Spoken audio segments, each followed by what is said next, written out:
Okay, so my name, as Jennifer said, is Susan Fitzell, and I have spent my life with this topic, pretty much living it, breathing it, and teaching it. So today we're going to discuss neurodiversity, what it is, and why it's your team's superpower, and how to make that work for your team. My contact information is on the first slide, so if you want any more information about me, just feel free to look at my website. All right. As I was preparing and customizing this presentation, it brought me back, a flashback to one of my very first volunteer positions. I was working at a company in Massachusetts called Teradyne. We made printed circuit boards. And my boss said to me one day, I want you to chair this team. Now, I was a very young 20-something.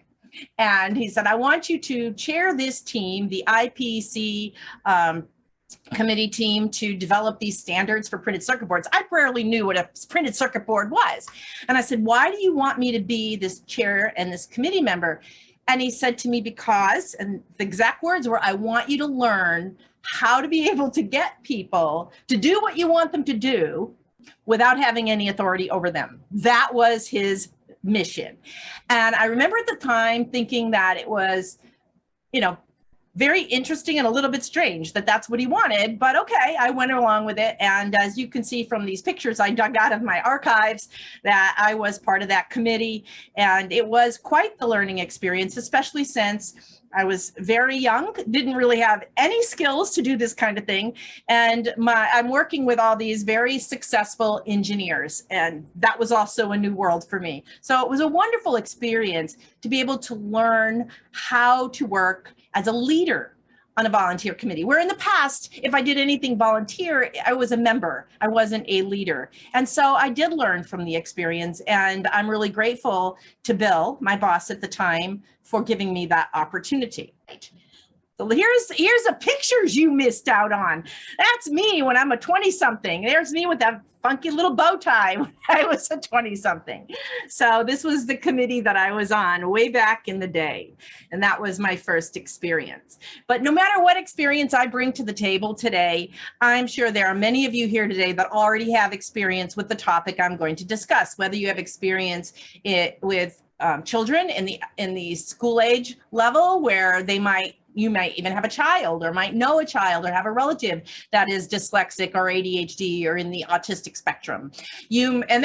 Also there may be people who are very familiar with this in neurodiversity in the workplace, which is a trending up topic, which is really wonderful, that we're starting to really pay attention to divergent thinkers and people who are born with different brain wiring in the workplace. So if you have that experience, my hope is I can add a little nugget for you to take away from you that maybe you hadn't thought about before.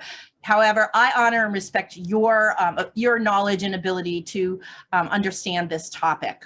If I go too fast, that happens sometimes, feel free to let Jennifer know, or one of the other program moderators, so that they can let me know, hey, Susan, slow down. It is rare that I have a problem going too slow, so we're really not going to worry about that.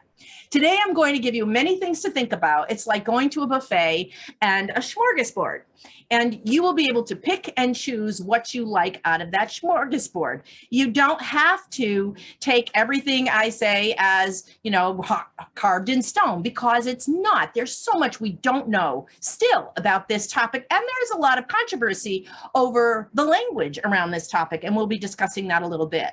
But when you think of that smorgasbord, just know that if you went to the local buffet with me and there were lima beans in the buffet, you would not see those on my plate. And if you decided to put them on your plate, I probably wouldn't be able to look, because, oh my gosh, lima beans. And that's what this is like in this session. If you don't like the lima beans, leave them off your plate. If you don't like some of the things I'm sharing, don't worry about it. Because again, so much is still being discovered and discussed around this topic, and there's no one right way to look at it right now, except maybe be kind.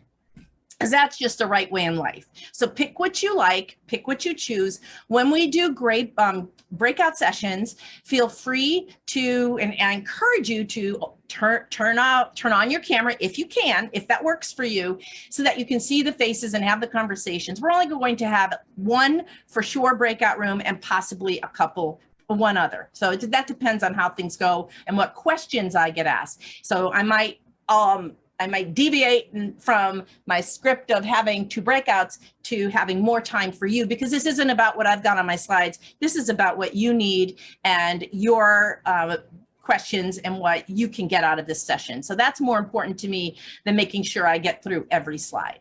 Just know that I'm here for you, not only today, but in the future. In the share folder that I believe all of you have access to, you have my information. There's also some freebies for you there. And of course, my email is available to you and my website. So you can always reach out to me after today. If you need a break during this session, I realize this is the afternoon. You probably all have been in sessions all day. Feel free to take a break whenever you need to take a break, because it's very important to take care of your needs and to put your body where you're most comfortable. I'm standing today, and that's because I work better. It's part of my neurodivergence that I do better when I stand and do other activities when I'm able to focus and be energized by standing, as opposed to sitting, which seems to kind of mute me and settle me down. So depending on my activity, I'm going to choose how to either to stand or to sit, and I encourage you to do the same. Do what works for you. All right. We all need to move. So if you want to get up and do jumping jacks and you forget your camera on, I'm okay with that too. You just do what you need to do. I'd like to start with an activity. I love this activity. I love the opportunity when I can do it, because it was given to me by my mentor. Some of you may have heard of Fitzell. He ran a seminar company in this state of New Hampshire for many, many, many years. I miss him terribly. And he gave me this activity, and I'm going to honor him today with using this activity with you. My hope is that you all have access to a paper and a pencil, because I would like you to put your answers on a paper, a real physical paper right now, if you have it, so that you can do this activity. So take a second and grab a paper and pencil, and I will be asking you to answer 10 questions. So when you get that piece of paper, number it from 1 to 10, put a little bit of space in between, or even make sure you have space on the side, right? Because you're going to draw a couple pictures, all right? So I'm gonna give you a couple seconds to get that paper and pencil ready.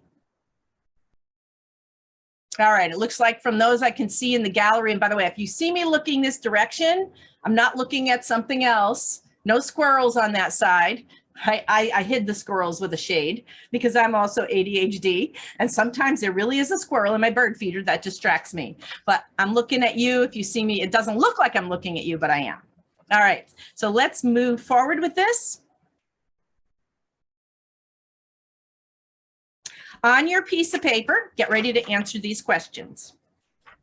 Number 1, and by the way, this is a listening test, so I will not be repeating myself. Number 1, beside number 1, write the words animal, dog, and pet. Animal, dog, pet. It's only one I'm going to repeat.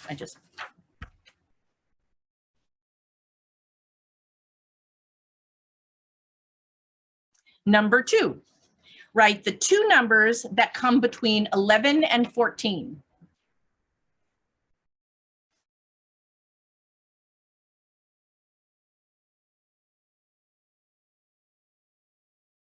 Number 3,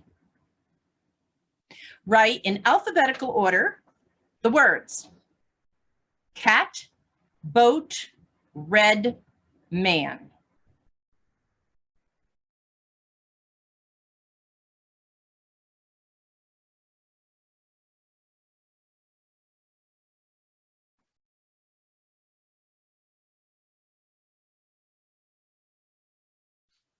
Number 4.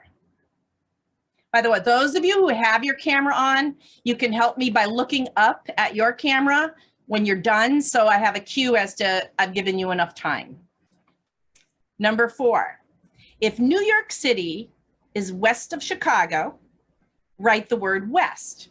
If Los Angeles is west of both New York City and Chicago, write the word both.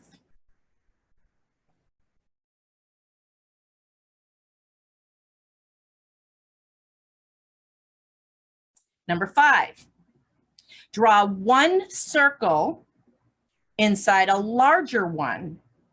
Divide the smaller in two by a line which continues to the larger circle in one place only.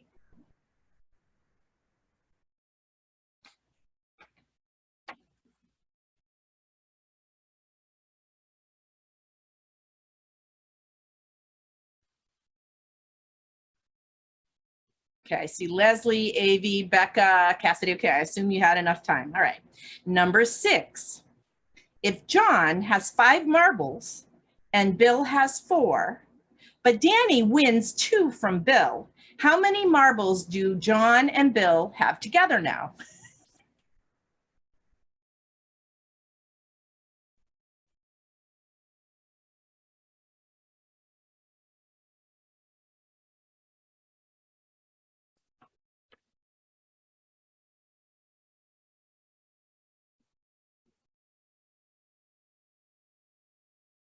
Okay, it's number 7.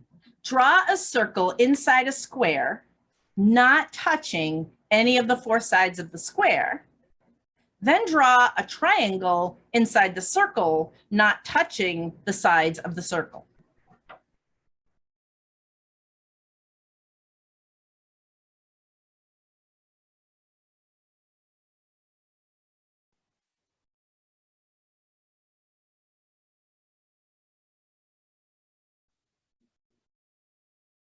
Okay, number 8. Bill, Jim, and Tom are sitting in a row, but not in that order. Jim is the tallest boy, and Bill is shorter than Tom. If the middle-sized boy is in the center, who's in the center?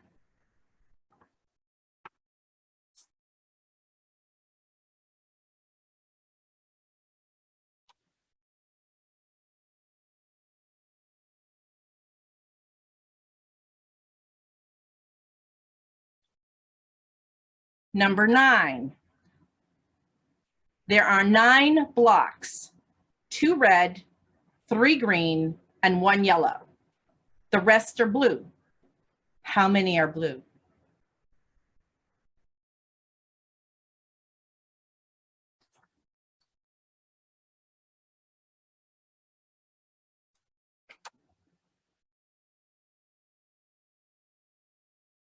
And number 10, Mary is 2 years older than Judy. Judy is 1 year younger than Kelly, who is 7. How old is Mary?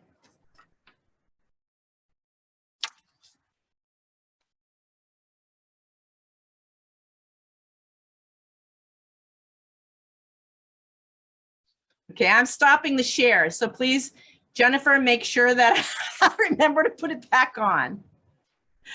Okay. Let's see how many you got right. Number 1, the answer is animal, dog, and pet. Number 2, the answer is 12 and 13. Number 3, the words are boat, cat, boat, red, and man. And oh no, wait a minute, in alphabetical order. They're boat, cat, man, and red. I didn't write the answer to that one myself. Number 4, it's both. Number 5, looks like this.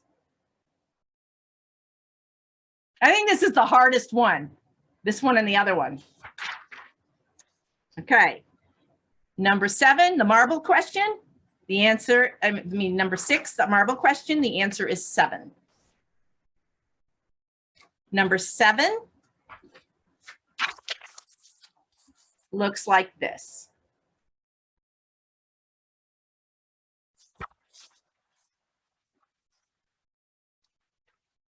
Number 8, the answer is Tom. Number 9, the answer is 3. And number 10, the answer is 8. So what I'd love for you to do now is in the chat, just put down how many you got right. Put it in the chat now, please. Okay, so what's the point? You guys did great. Give yourselves a hand. Yeah! Well, I got even better than that. Yay! Thank you for all participating. Okay, so there's a reason I did this. It actually is like a double reason. It's twofold. One of them is it's always good and kind of fun to test how well we can do these things in our head and how well we listen. However, one of the other reasons that I like to do this activity is not only to share the importance of listening to each other, which we understand and have to be good listeners. And listening, I think, is a skill right now that is lacking in a lot of people, especially in our children, because we used to teach listening skills in school all the time. And that doesn't even happen anymore because we're teaching, more academics instead of those soft skills. However, all of us can be, reinforce the importance of listening. But there's another reason I'm doing this. And the reason is that there are people who you are volunteering with that have very short auditory memories. They might have central auditory processing disorder. They may have other kinds of what we call in school learning disabilities that cause them to have some memory deficits, especially auditory memory. And when we are working with a volunteer team and we're giving instructions verbally, we may lose those people, or they may think they got it, but they don't. I am very much one of those people that if you tell me something, unless I really get it or understand it or am familiar with it, it's going to go one ear and out the other. I am so grateful for GPS systems, because prior to GPS systems, if I got lost, even if I could go to a local, gas station back in the day before GPS, that's what we all did. And I'd ask for directions. Literally, between the time I would get the directions and walk out the door of the gas station, I forgot if it was a left or a right. Well, I now know it's because I'm dyslexic, and left and right has always been a problem for me. This thing didn't really work for me, right? So it's always been a problem. The only way I know left and right, when somebody take a left, I have to shake my hand. I know this is my right hand. Left, okay, I know it's this hand. And it takes me a second of thought to do that. So directions and anything auditory always is difficult for me, and I need visuals. So with that, we're going to move on with the next piece of information for our presentation. And I just remembered, probably because I said I didn't want to forget, I just remembered that I needed to share the screen. Okay. So there are a lot of people out there who, go to presentations, do presentations. A lot of my colleagues as professional speakers are anti-PowerPoint. Oh, boo, PowerPoint's a terrible thing, the evil PowerPoint. And I got to tell you, I disagree. And I disagree for a couple reasons. One of them is the brain thinks in pictures. That is just a biological fact. Now, some brains are very visual, especially people in the autistic spectrum. Some brains maybe not so much, and they're fine because they have excellent auditory memory. However, for everybody, all the research that I've ever read in academia and educational research and any other kind of research says, when you attach a picture to a concept you want someone to remember, it is more likely to be remembered. It's like one of the top things, especially in schools. It's called neurolinguistic. Oh my goodness, I just dropped it. There's a name for it and now I'm forgetting. It's a big fancy scientific name. Non-linguistic representation. I was just reading it's non-linguistic representation. Here's what I get for trying to talk off the top of my head. So the one reason that I'm going to do this is because, one, some of us need visuals. And the brain helps us remember information when we have visuals attached to the auditory information. And two, for those of us who have to present, whether you have to present at work, whether you have to present in your voluntary organization, you can use these images just as a way to stay on track and not divert or go down rabbit holes and so on and so forth. They can really help you stay organized. That's also true of people whose brains are wired differently, like people that might have ADHD or ADD. So I'm using pictures because I am certain, just like some of you need the closed captioning that's on this presentation, some of you need the pictures. Now let's talk about our volunteer teams. Imagine that you are in charge of a very important volunteer project. Just imagine that. And imagine that the person who put you in charge, right, says you can pick your volunteer team. You get to choose who's on it.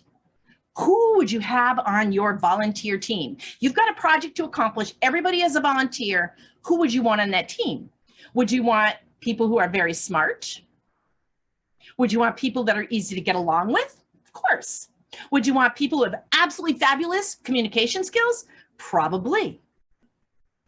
Just imagine that perfect team. You get to pick them. Isn't that awesome? Yeah. Okay, imagination over. That's not going to happen because it never does, right? It is very rare to be on a team, whether it's at work or whether it's in a volunteer organization, sometimes even in your own families, where you have a perfect team, because we're all different and our brains are wired differently. And you know what? We often have that guy, the guy with the beanie. And by the way, I have been on a team with the guy who wore a beanie with a propeller on top. When I saw that, I went, oh my gosh, I could tell you his name, but I won't. But yes, I've been on a volunteer committee with that guy, okay? That really happened. They're not all our ideal members. We might say, what in the world is he about or she about? So maybe they're the most brilliant one on the team. Maybe they're the ones that have the most exciting ideas. Maybe they're the ones who are always thinking of ideas that are like, what? That sounds bizarre. Maybe that person is actually the best asset to your team. And maybe that team member is neurodivergent. And so all those things I asked you, what do you know about? Autism, dyslexia, ADHD, ADD, OCD, dyspraxia, and there's several others. They're not neurotypical. And I'll tell you what that means in a minute. Those people have brains that they were born with that are wired differently than the neurotypical. Who's the neurotypical people? So that's another new word that's kind of bubbled up in the last several years. Neurotypical are people who are pretty much in the center of the cultural norm. And I say cultural norm because that might look different depending on the culture or where people are coming from. And when you think of this bell curve, it's often the people in the middle. Companies, for instance, and their artificial intelligence and interview processing and how they, scan resumes and interview people are often looking for people who fall into that middle category, those two columns you see in the middle. And what that means, especially now, where we have a shortage of workers and a shortage of volunteers, is we're leaving out all the people on either side. Because we're looking for people that fit a social standard of behavior that is average, what we expect of everybody, but not necessarily inclusive of people who are neurodivergent. The good handshake. Some people don't handshake. If they're in the autistic spectrum, they may not want to be touched. They may be uncomfortable with that, for example. Eye contact, same thing, but there might be other reasons why someone doesn't have eye contact with you. It could even be cultural. So the challenge for us is that we tend to want people who fit in the middle. That's our training, that's our understanding, that's where we are. But with that, we're leaving all these other possibilities outside of our organization. And especially when there's a shortage, that's unfortunate. And especially when we could use innovative thinkers, that's also unfortunate. So how can we look at this a little differently?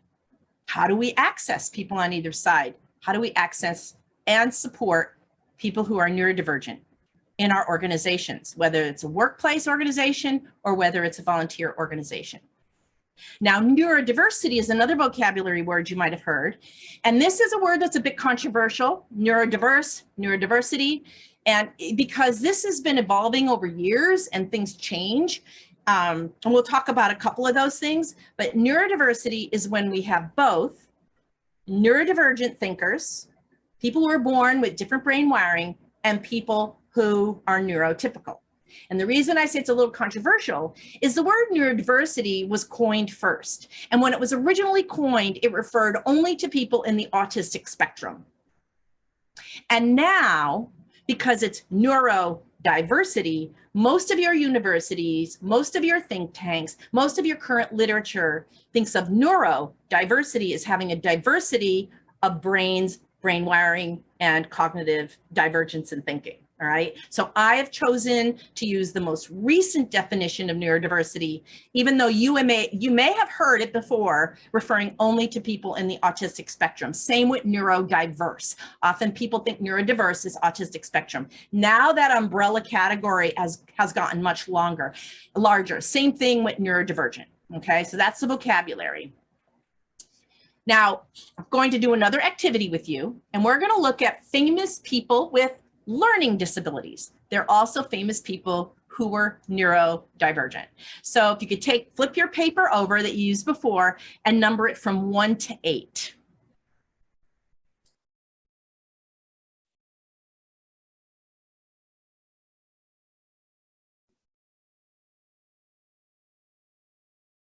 Okay, so I'm going to show you a slide, and I'm going to give you about a minute to identify as many of these people on the slide as possible.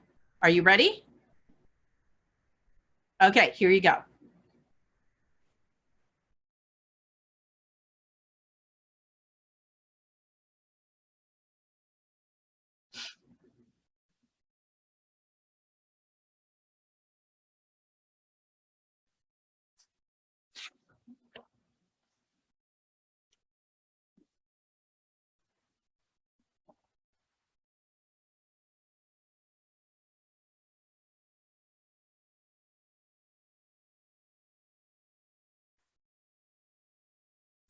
Are you ready?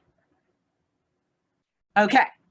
Now I'm going to admit there's a lot of detail here, so I'm using paper.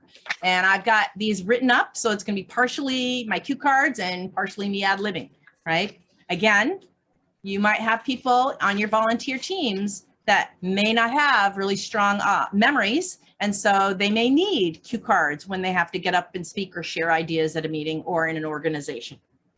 Okay, the first one, I could not find a childhood photo of this man. His name is Dr. Paul Sereno, and the title of one of the articles about him was titled "Accident-Prone Imp Evolves into Extraordinary Fossil Hunter." He was considered a poor student. He says about himself, "I wasn't reading in the 2nd grade, I couldn't tell time in the 3rd grade, and I nearly flunked the 6th grade." And he was also incorrigibly mischievous and accident prone. Now, his interest in fossils started when he stole a book from the public library. And the rest is history. He has evolved to an amazing paleontologist who has led all sorts of expeditions and developed creative ideas and theories about how dinosaurs are related to each other. The next one is Winston Churchill. Winston Churchill was a real behavior problem in school. I imagine some of you know his history. You probably can't even imagine that, right? His headmaster once said, "Well, he's showing improvement in his academic subjects, but his conduct is seriously deteriorating." Then he said, "He is a constant trouble to everybody and is always in one scrape or another. He can't behave himself anywhere." But yet, Winston's favorite subject was history, and you know the rest. Nikola Tesla is the next one. Nikola was also constantly in trouble as a child. However, he had a brain where he could imagine an invention, his inventions in his mind. He could see them working. He had such incredible spatial intelligence, and he could figure out before he built the machine where it would malfunction. So he was able to create things in his mind, figure out where they wouldn't work, and fix them, all before he ever built the product. It's just amazing. Maya Angelou was, when she was 8, she experienced a tragedy that rendered her mute until she was 14 years old. She didn't speak at all. And then a teacher, Bertha Flowers, helped Maya to talk by engaging her and joining her in her interest in literature and encouraging her to write. And again, we know the amazing work that Maya did and that evolved from that experience. Next one is Einstein. Einstein did not speak until he was 4. He hated the rigidity of military school, which is where he was sent to go to school as a child. He admittedly said himself in his writings, this isn't just like theory or, oh, I think he must have had a problem, because you hear that kind of thing a lot about people in the past that were a little different.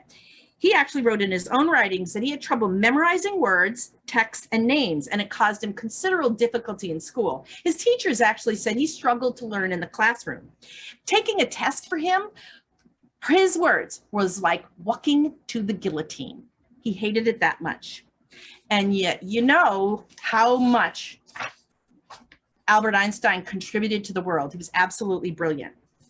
Thomas Edison was expelled from school. His teachers said he was addled. He was such a problem. His mom ended up homeschooling him. And he was able to be the most amazing inventor that lit up our world. It still lights up our world with what he was able to accomplish. And yet school was not his thing. Today, he would have been considered learning disabled or neurodivergent. The next one is Helen Keller. And as you know, she lost her sight and hearing as a result of a fever when she was just 19 months old. Okay.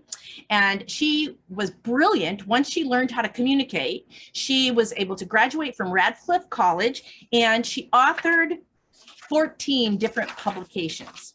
And last but not least is John Lennon. And John Lennon had severe dyslexia. He was a very poor student and didn't find success in school until he transferred to an art school. And as we know, he transformed popular music and culture.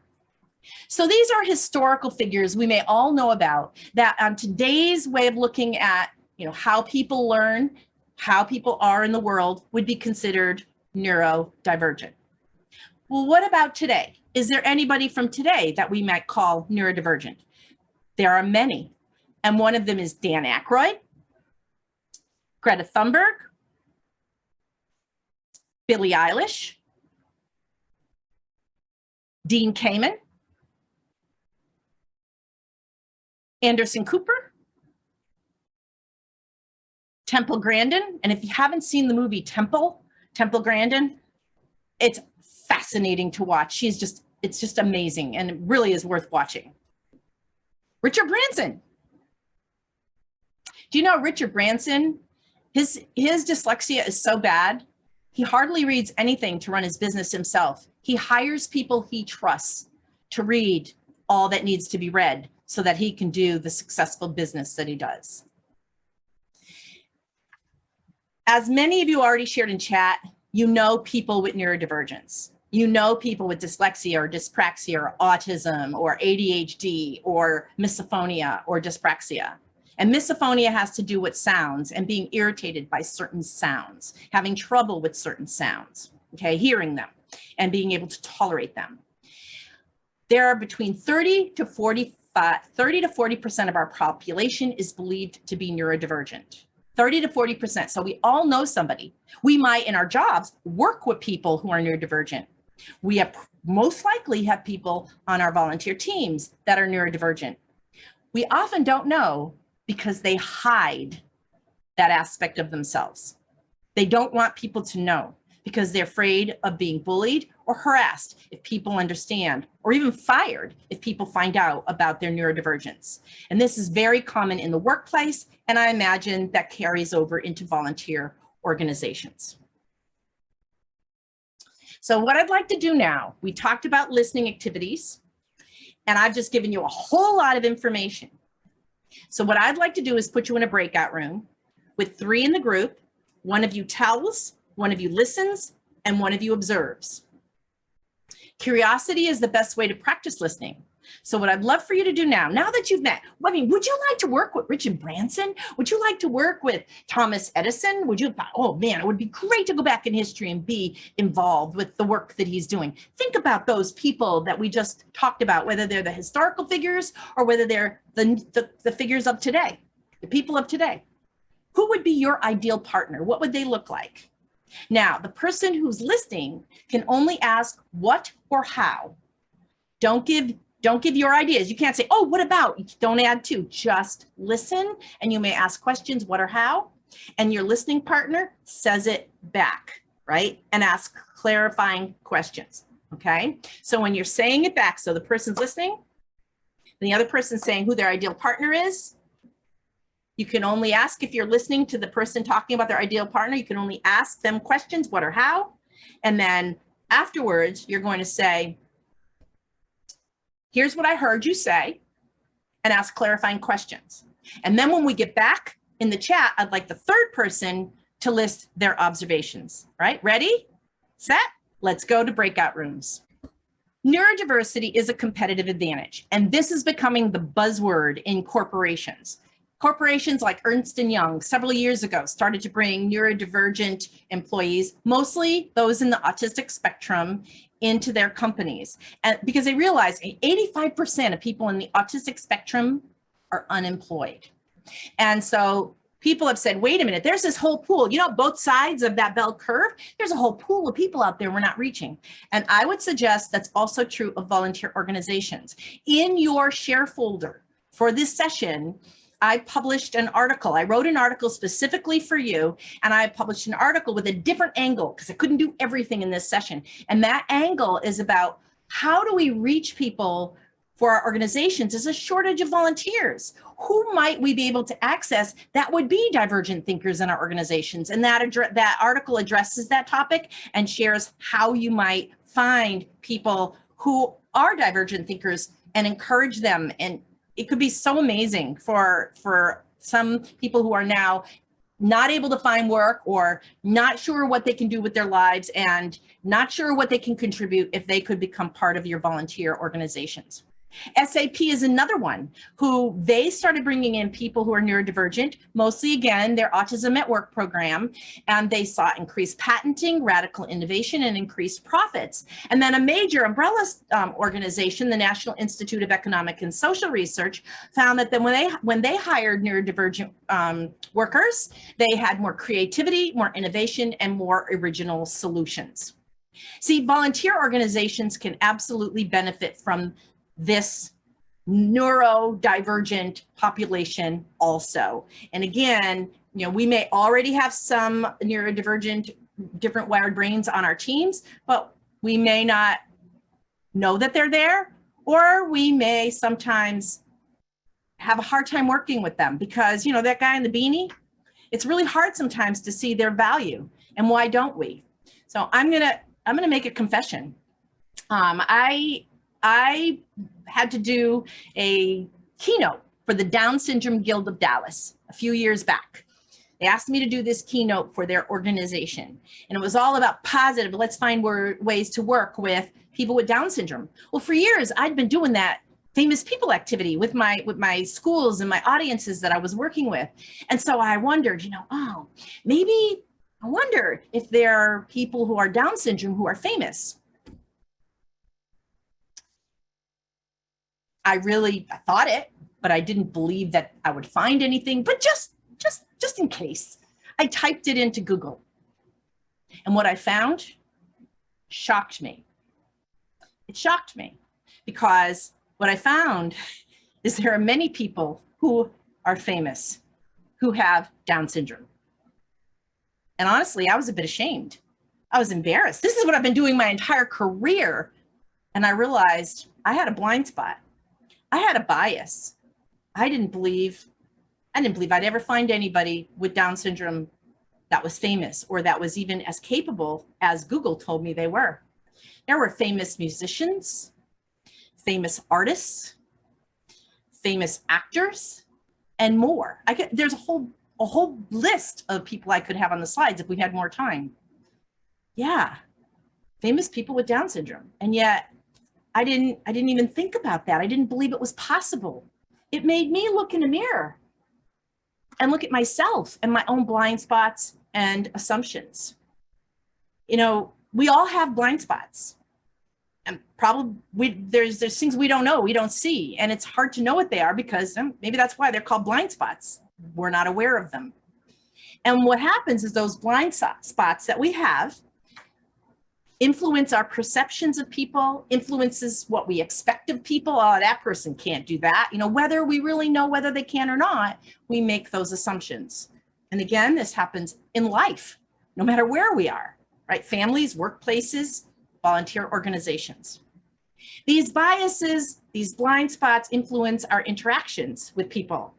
You know, unless we're aware of them, and often we're not, you know, we see things differently and we don't know it, and that affects our relationships. And on volunteer teams, that's really important to understand, because bias and blind spots limit the value we gain from our diverse teams and our diverse teams of volunteers. But what does this have to do with that team member? That may be just that odd duck, or that's different. How do we work with them? Because often if we don't know how to work with them, if we don't appreciate their value, they feel left out, they feel excluded, they may feel harassed, they may feel unwelcome. And then, as hard as it is to get volunteers, we lose some of those that we have because we don't understand them and don't know how to work with them. And every team, volunteer team, workplace team, needs a creative renegade, whether we like it or not. Those ideas that they come up with, just like you saw in the corporations that are now tapping into this talent, can really make a positive difference for our organizations. But often what happens is those strange ideas, those bizarre ideas, those out of the box thinking, things, people come up with things, well, we've never done it that way before, they get ganged up on. Those people get ganged up on, no, that's not gonna work. And when that happens, we lose. Or we have a lot of conflict in our organizations because we don't understand. Why is that person always late? She won't look me in the eyes. Oh my gosh, he's so into robotics. Don't get him on the subject. He goes on and on and on and on. He'll talk to you for an hour about robotics and won't stop. It drives us crazy. Oh, she's so blunt. My goodness. She's, you know, what a nasty person. She's so blunt, you know, so offensive. I understand that one. I've gotten it a good part of my life. I'm getting it a lot less now. So I figure I'm working on that part of myself. And I always thought it was because I was a New Englander. And now I realize it's probably more than just being a New Englander. Because I look back, even as a small child, I get into trouble for just being blunt. Now, my husband, when we first got married, said, Susan, you're like a bull in a china shop. You never want to hurt anybody, but there you go, right? Or people with dyslexia. He failed the sales exam, right? So there's all these issues that come up and cause conflict because people make assumptions. Because what is it? We're human beings. We like conformity. We like to be around people who are like us, who think like us, who work like us, who have the same values, because that's comfortable. Unfortunately, that doesn't always get the best ideas out. I had a situation several years back where one of the boards that I was on was an organization that had, you know, membership all over the New England area. And we were having trouble with membership and having trouble getting people involved because it was very difficult for people to drive from Maine and Northern Vermont to our meetings. And I proposed as membership chair to this organization, I said, hey, how about we have regional meetings in between our regular meetings? How about we have little regional meetings? But they'd never done it this way. They'd never thought differently than what they already were doing.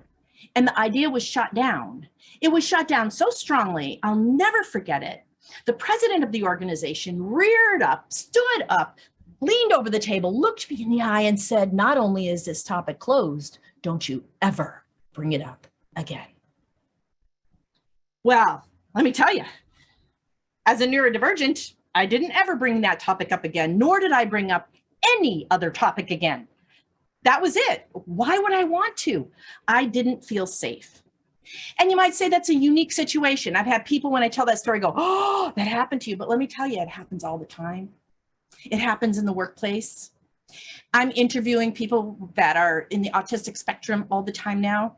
And when I'm doing my writing and I hear story after story after story about this happening to them, people who give a new or unique idea, they're a divergent thinker, and it's just immediately shut down. And what do? They shut down. Now think about it. What do you think happened to the other people around that table that day? What do you think the consequence was? I was the one who got shut down. But what do you think about the others that were around that table in meeting after meeting after meeting? How do you think this affected them? Go ahead, and a few of you, or however many of you, put what you think down in the chat. What do you think happened in that organization? Yeah, it wasn't just me that wasn't going to bring ideas up. Yeah, everyone closed up. Exactly. There was no trust. Exactly. Only the ones that were in that inner circle might feel okay, but everybody else around the table went, whoa, I'm not going to say anything. And then meeting after that, it was like the elephant in the room. But it was an elephant in the room that was destroying things because all these ideas that could have helped the organization didn't come out. That was one experience I had. I've been on other boards where similar happened, not as blatant and not as rudely, but it's happened because I'm the divergent thinker. I could tell you story after story where that's happened to me in my life. And it's happened to others. It happens sometimes to people who are not neurodivergent. And as volunteer organizations where we depend on people to come and join us and want to be there, no matter what, without getting pay, we really need to be conscious of this. I happen to know someone who just recently resigned a volunteer organization after being a key contributor for years because one of the new leaders was nasty to him and said some very rude things, and it was the last straw. She had done this several times before, and finally he said, I'm done, and he left the organization, and he was a really big contributor. We don't want that to happen in our organizations. And part of it is we've got to think about how are we treating people, especially people who are different, who come up with ideas that are nonconformist. Because what that does, if we allow that culture in our organization to fester, we're throwing our fundraiser money down the drain. We're throwing our human resources and possibly other resources down the drain. If we invest in a project, even with fundraiser money, and our volunteer team starts to leave and quit because the different thinkers don't feel welcome, accepted, or safe, it's a waste for all of us. It doesn't help.